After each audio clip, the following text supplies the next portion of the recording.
Hello students, welcome to the second video on chapter Heat class 7th.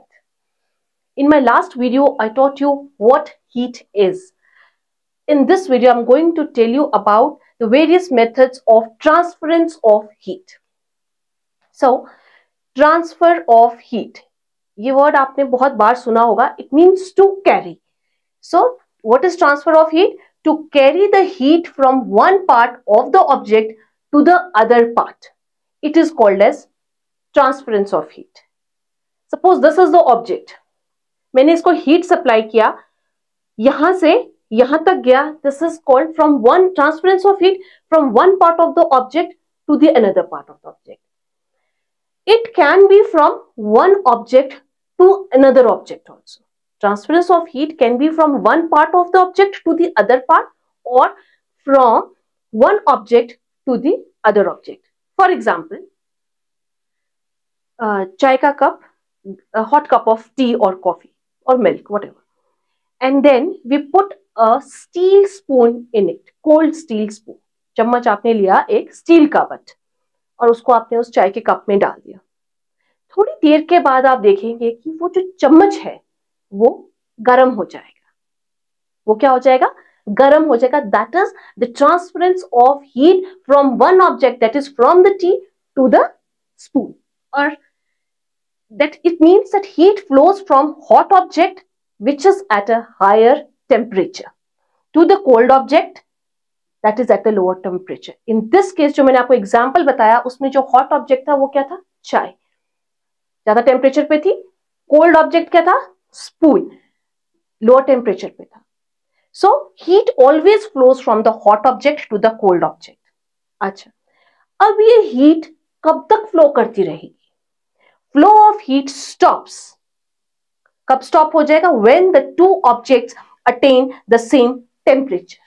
जब दोनों objects का, जब उस चाय का और उस चम्मच का जब टेम्परेचर जो है वो बराबर हो जाएगा, तब हीट का जो फ्लो है वो stop. That transference of heat will stop, और we can say that both the objects have attend the same temperature. Now this transference of heat, जो ट्रांसफर मीन्स कैरी करना है हीट को from one part of the object to other और from one object to the other object, that can be by three different ways. In case of solids, solids के केस में जैसे जो substance जिससे हीट पास कर रही है, if it is a solid, so for example spoon, so it will be bye conduction.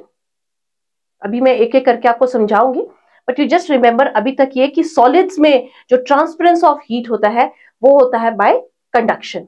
Liquids and gases, liquids जैसे आपका वाटर है, गैसेस जो आपका एयर, उसमें कैसे होगा हीट का flow? Through convection. And vacuum, vacuum means no solid, no liquid, no air, nothing. वहां पर कैसे हीट ट्रेवल करेगी? Through radiation. ठीक है, रेडिएशन मीन्स रेज. रेज जो होती हैं उनसे कैसे ट्रांसफरेंस होता है हीट का, that occurs only in case of vacuum. Now the transference of heat, the first is conduction, that is in solids.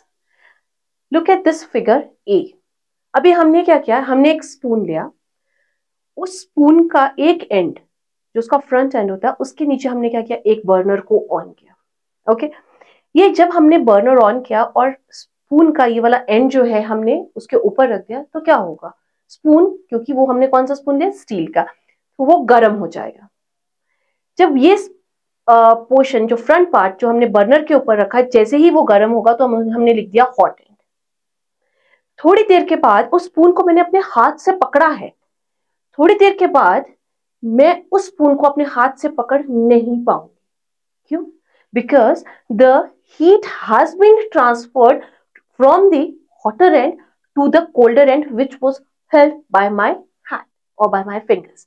तो वहां से एक ही ऑब्जेक्ट है, this is one object, so heat is transferring from one part of the object to the other part. यहां पर तो कोई बर्नर नहीं था ना, पर हीट ट्रैवल किया हॉट एंड से कोल्ड एंड से, इसलिए मैं उसको, अब मुझे कोई टॉवल या कोई टोंग लेना पड़ेगा इस स्पून को हाथ में पकड़ने के लिए, अदरवाइज मैं नहीं कर पाऊंगी. This is because the heat is travelling from the hotter end to the colder end. Now look at this figure B, इसमें कोई बर्नर नहीं है, कुछ नहीं है। देयर आर जस्ट 2 स्पून्स, एक हाथ में एक स्पून, दूसरे हाथ में दूसरा स्पून। सो द 2 स्पून्स, एक चम्मच ये वाला जो था, ये वाला ले लिया मैंने, वो क्या है, गरम। This is the hot spoon. Just they are in touch with each other, since they are in touch with each other, थोड़ी देर बाद आप देखेंगे जो कोल्ड स्पून है वो भी हॉट हो जाएगा। That is, the transference of heat has taken place from the hot spoon to the colder spoon. It means that heat travels from one object to the other object, provided they are little close to each other. Now, this transference of heat by conduction takes place in the solids. मैंने अभी आपको बताया solids में होती है। Solids में ही क्यों होती है? I'll tell you. जो solid होता है, What do you mean by solid? जिसकी आप शेप चेंज नहीं कर सकते, या सॉलिड्स। अभी सॉलिड्स में क्या होता है, जो जैसे ये स्पून है, I'll give you an example, आपको इजीली समझ आएगा। This is a spoon. अभी इसमें किससे बना हुआ, कुछ पार्टिकल से मिलके बना होता है। So suppose these are the particles इसमें जो बने हैं, जिनसे मिलकर ये आपका स्पून बना है।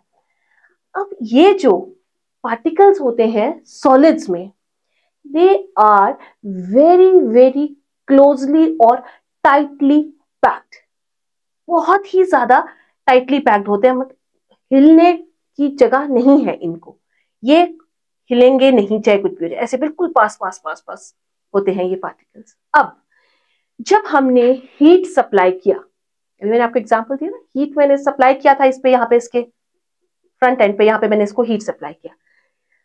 अब बने तो ये पार्टिकल्स हैं, जैसे ही उन पार्टिकल्स को, ये जो फ्रंट एंड के हैं, इनको हीट मिली, अब heat is a form of energy, तो ये वाइब्रेट करेंगे, इनमें क्या होंगी, मूवमेंट्स होंगी, वाइब्रेशंस होंगी, बट मूव नहीं कर पाएंगे। तो थोड़ी सी वाइब्रेशन हुई इसमें, बैक एंड फोर्थ ऐसे हिलेंगे ये, पर मूव नहीं कर सकते। तो जैसे ही दूसरे के साथ टकराए, इन्होंने अपनी एनर्जी जो है वो आगे को पास कर दी।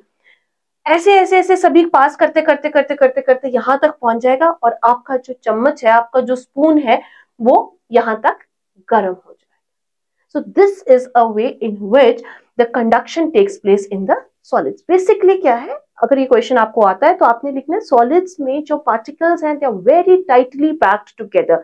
So when the heat energy is given to such type of solids, the front end of the solid which has particles, they will show certain vibrations, back and forth vibrations, but they can't move. So what they will do, they will transfer that energy to the next will do to the next. This process will continue till the full object is become hot. So इस तरीके से transference of heat होती है solids में। अभी next आएगा good conductors and bad conductors. Good conductors, name is indicating, it will allow the transference of heat through that object, whereas bad conductors of heat, they are also called as insulators. Bad conductors को हम क्या बोल देते हैं, insulators भी बोल देते हैं। They don't allow the heat to travel through them. Examples of good conductor are copper, best conductor, aluminium, steel, जितने भी आपके objects made up of metal जो होते हैं, they are generally good conductors of heat. इसका क्या मतलब हुआ, इसका मतलब हुआ कि जब हमने ऐसे गुड कंडक्टर का एक पार्ट गर्म किया, तो दूसरा पार्ट तक ऑटोमेटिकली वो हीट ट्रांसफर हो जाएगी। जबकि बैड कंडक्टर्स, जिसका एग्जाम्पल क्या है, आपका plastics bad conductor, would bad conductor, liquids, air, they all are bad conductors of heat. तो इसका मतलब क्या हुआ कि ऐसे ऑब्जेक्ट्स जिनका हमने एक पार्ट गर्म किया, बिकॉज अब जो पार्ट हमने गर्म किया थोड़ा सा तो वो गर्म हो जाएगा, पर दूसरा एंड उसका गर्म नहीं होगा, वो अपने में से हीट को पास नहीं करने देगा। So these are bad conductors and they are the good conductors. Now the uses of good conductors and poor conductors. Good conductors जो हीट अपने में से पास करने देंगे, पुअर कंडक्टर्स ऑफ हीट मतलब जो अपने में से हीट पास नहीं करने देंगे। First is cooking utensils are made up of metal और मेटल अलॉयज। आपके घर में, सबके घर में खाना बनता है, अभी जो हमारे कुकिंग यूटेंसिल्स अगर आप देखें, generally they are made up of steel और एल्यूमिनियम, इन्हीं से ही बनते हैं क्योंकि they are very good conductors of heat. जब हमने ऐसा बर्तन और पैन जो हमने जो एल्यूमिनियम या स्टील का बना होता है, जब हम उसको गैस या किसी भी स्टोव या किसी भी बर्नर पर रखते हैं, तो वो बर्नर से जब हीट ट्रांसफर होगी ऐसे मेटल में या मेटल अलॉय जिससे भी बना हुआ है वो बर्तन आपका, तो वो क्योंकि वो गुड कंडक्टर है, वो आपका जो फूड उसमें बन रहा है उसमें ट्रांसफर हो जाएगी और आपका खाना बनना शुरू हो जाएगा। वहीं अगर वो बैड कंडक्टर का होगा तो वो बर्तन तो गर्म थोड़ा सा हो जाएगा बट आपका खाना नहीं बन पाएगा।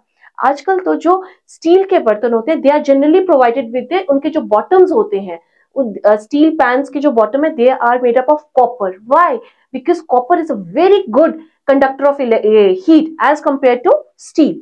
स्टील से भी ज्यादा अच्छा है कंडक्टर कॉपर का। इसलिए जो ऐसे स्टील के पैन्स होते हैं या उनका जो पतीला होता है, उनके जो बॉटम्स होते हैं, हैवी बनाया जाता है with the help of copper, ताकि जल्दी से वो being a very good conductor of heat, वो जल्दी से सारी हीट जो है वो आपके खाने को ट्रांसफर करता है और खाना आपका जल्दी कुक होता है। Second is mercury metal is used in making thermometers. Last video में मैंने आपको थर्मोमीटर पढ़ाया था और उसमें मैंने आपको बताया कि जो बल्ब होता है थर्मामीटर का, that is a glass bulb और उसमें मर्करी भरा होता है। क्यों मर्करी? बिकॉज मर्करी जो है that is a very good conductor of heat. जैसे ही जिसका भी ऑब्जेक्ट का आपको टेम्परेचर मेजर करना है, जैसे ही वो उस हीट के उसमें आया, कांटेक्ट में आया वो बल्ब, तो एकदम उसमें से जाएगा और जो मेटल है आपका उसके अंदर, दैट इज मर्करी, वो एकदम एक्सपैंड करेगा। और वो एक्सपैंड करेगा because it is good conductor. अगर वो बैड कंडक्टर हो तो कभी थर्मामीटर्स में मर्करी नहीं यूज होगा। Number third, electric iron is provided with plastic handles so that when electric iron gets heated, plastic handle remains cool. आपने घर में आप प्रेस करते हैं, अब वो गुड कंडक्टर तो ठीक है, अगर पूरा ही जो है जो इलेक्ट्रिक आयरन है वो पूरा मेटल का ही हो तो आप उसको थोड़ी देर बाद टच ही नहीं कर पाएंगे। So it is provided with plastic handle कि वो जितना मर्जी गर्म हो जाए, वो प्लास्टिक हैंडल इतना गर्म कभी भी नहीं होगा कि आपका हाथ उसमें से जल जाए। Why do we wear woolen clothes in winters? जैसे ही गर्मियां जाती है, सर्दियां आ जाती हैं, हम क्या पहनते हैं? Woollen clothes. Why? Because wool is a bad conductor of heat. Means wool does not allow the heat of our body to pass. वो उसको पास नहीं करने देती, कहां पर? To the colder environment. Also जो हम वूल पहनते हैं, उस वूल में क्या होता है? There are present small small fibres, और उन फाइबर्स में क्या होता है? एयर ट्रैप हो जाती है and air is again a very bad और a poor conductor of heat. तो एक तो वूल खुद bad conductor, poor conductor of heat, और उसमें जो फाइबर्स हैं उसके बीच में एयर ट्रैप हो गई, तो एक एक्स्ट्रा लेयर ऑफ इंसुलेशन हो गई, जिसके कारण जो वूल है हमें गर्म रखती है, does not allow the heat to transfer from our body to the external environment और to the colder environment. Very important question जो जनरली आ जाता है। Second question is why wearing more layers of clothes keeps us warm? घर में mother's generally बोलते हैं एक लेयर नहीं, एक मोटा स्वेटर नहीं पहनो, 2-3 लेयर्स पहनो। व्हाई? बिकॉज हमने एक लेयर पहना स्वेटर का, या मतलब एक लेयर कुछ भी पहना, थिन स्वेटर, उसके ऊपर जब हम एक और पहनते हैं, उन दोनों के बीच में भी एयर आ गई, तो वो एक्स्ट्रा लेयर जो होती है किसकी? एयर की, that provides the insulation. Insulation means poor conductor, तो वो बाहर नहीं जाने देगी हीट को, वो और अच्छे से, जो थोड़ी बहुत अगर एस्केप भी कर जाए एक लेयर से, तो वो दूसरी लेयर में जाके ट्रैप हो जाएगी और ठंड लगने का चांस बिल्कुल नेगेट, खत्म हो जाता है। ऐसे ही एक और क्वेश्चन है, feathers of birds keep them warm in cold weather. ठंड में हमने देखा हम तो हीटर्स ये वो करके अंदर बैठ जाते हैं, व्हाट अबाउट दीज बर्ड्स? इनके फेदर्स जो होते हैं इन द सेम वे एक दूसरे के ऊपर ओवरलैप्ड होते हैं। अगर आप ध्यान से बर्ड्स को देखो तो इनके जो फेदर्स हैं अगेन उनमें एयर ट्रैप हो गई, एक के ऊपर एक है तो उसमें एयर ट्रैप हो गई, विच इज प्रोवाइडिंग और which is giving extra insulation and not allowing the heat to transfer from their body to the external और द आउटर और the colder environment. One more question, sometimes two things at same temperature feel like they are at different temperatures. For example, ठंड में आप देखना, अगर आप एक metal का चेयर है सपोज, उसको टच करो और वुडन टेबल है, मेटल का चेयर है, वुडन टेबल है, एक ही कमरे में है, means both are at same temperature.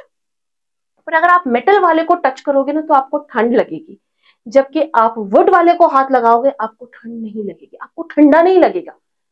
क्यों? क्योंकि मेटल्स जो होते हैं ना, they are good conductors of heat. अब वो गुड कंडक्टर्स हैं, तो जैसे ही आपने मेटल को टच किया, उसने आपकी बॉडी से हीट क्विकली ले ली अपने, क्योंकि गुड कंडक्टर है तो उसने खींच ली हीट, आपके हैंड से खींच ली। जबकि आपने वुड को टच किया, इट्स अ पुअर कंडक्टर और bad conductor of heat, so it will not take away the heat from your hand. That's why two things at same temperature feel like that they are at different temperatures. So with this, I complete my second video on heat, in which I covered the first mode of transference of heat, that was conduction. In my next video, I'm going to cover convection and radiation. If you like it, you may share, subscribe. Thank you.